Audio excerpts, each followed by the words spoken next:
the very beginning of the process. I don't know if it's the right process, but it is my process. And I really like starting with this yellow and light and sketchy. And I hadn't done a hand in a while. I just drew one the other day with marker and thought I would give it a go with watercolor just to stretch those muscles in preparation, hopefully, of doing a figure drawing class this next spring. Get some actual in-person experience drawing from the form. Pretty invaluable, they say, so I'm looking forward to that. I know I'm going to have to get away from being so sketchy, especially when it comes to drawing, but I like it. It gives me something to respond to on the paper, and then as I become more confident in the forms that I'm kind of sculpting visually, then you put in the lines. But I also know that artists older than I, further and successful in their careers, often recommend finding a way to approach it boldly, perhaps even if that's not adopted into your practice. I'm sure it is a good practice to force yourself to do, even just to give it a try. Maybe I will actively make that a goal here soon. We'll try one bold. I'm always willing to try new things. I don't promise to ever like them. And sometimes I do like my way best, because even if it is not, quote unquote, the correct way, it is the way that I have found to get myself to do the task. And that's really the trick that we're all trying to do, right? You know, everybody's brain and body all works just a little differently. So even if we have the same task to do, we're going to approach it differently, because internally you're different. For some people, I suppose you just decide you want to do something and just do it. I know other people have a hard time really keeping their attention on it. And there's so many other things. I'm not going to try to list them all because I can't. I don't know them all.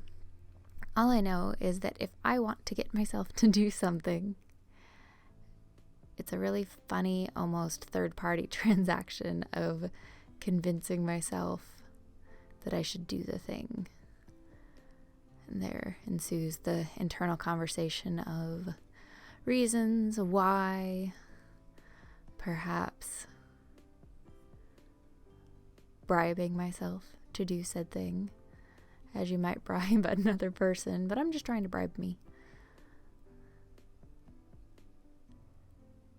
So this was good practice, and I just really wanted to get out my watercolor brush because I deeply enjoy acrylic, and for me, acrylic really is what I think is a more finished piece. Not that there's anything unfinished about watercolor as a medium. It's a very beautiful medium, of which I'm an admirer of many watercolor artists that do gorgeous, amazing things with it. But I like playing with watercolor. I love painting in general, and I always want to be painting.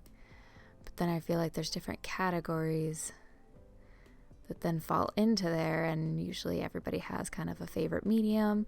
I like dabbling in all of them a little bit. Acrylic's probably my favorite. It's the one I constantly come back to, and I can accomplish a lot of what I visually want to do with acrylic. And oil I haven't touched for a little bit, just for fumes. I'm waiting on upgrading my studio space to hopefully get back to that. And watercolor, in a way, I allow to remain somewhat elusive. And I like that. I like playing with it, and if you play around with something for long enough, you do eventually develop some sort of skill surrounding it, which is a beautiful thing about being able to really get something for your efforts. But how fast you gain that skill and in what direction you gain that skill does ultimately depend on you and what you want from it, what you start putting forth as your intention for what you're doing. So in general, I'm constantly trying to become a better artist. For me, that usually accounts to me being a better painter.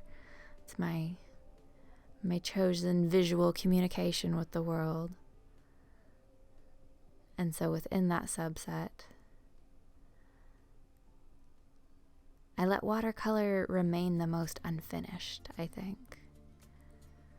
Because there's beautiful things that happens with watercolor on the paper, especially good watercolor paper.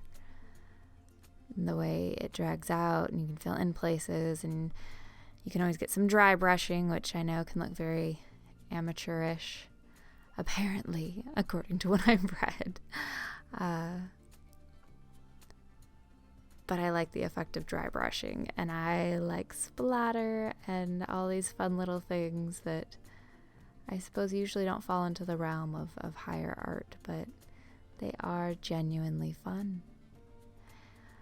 And I need a puzzle. I always need a puzzle if I am to love something and pursue it. It has to hold my attention. And so it's really nice with watercolor for it to remain just elusive enough that there's something I still need to perfect. I think for me, that's the biggest way I finally pushed my perfection into something helpful. And that is to change my perfection from something attainable, which I suppose perfection's never attainable, but to change it from just something that I'm constantly trying to leap over, this bar that, you know, if I'm trying to leap over it as if it's going to be 5 hurdles in my race, but instead perfection is just the track that I've decided to run on. And so running down that way, there are going to be hurdles to leap over, but they're all in the pursuit of perfecting my craft. And I hope I never get it perfect. Because if I could do it perfectly, if that puzzle was finally gone, if I could do it to my satisfaction, I would no longer do it. Because then there's something else that I need to perfect. I need another puzzle. I need the pursuit. And I'm finally glad that I can see it that way. And that really allows my drive, and it's so helpful to know that about myself, to have that self-awareness, and rather than being mad about it or trying to change something that I think would take infinitely so much effort to change, and for something that I don't necessarily believe is a bad thing. I don't think striving for perfection is a bad thing. I think it's bad if it takes over your life and you're never happy about anything. That's terrible. But I think the pursuit of it can be healthy. I think it's what can drive someone to get better and better and better and better and better, because you have to be aware of your own flaws and be able to accept and see them if you want to do better in that area. So sometimes I wish I just loved my art more just as it was. And other times I accept the fact that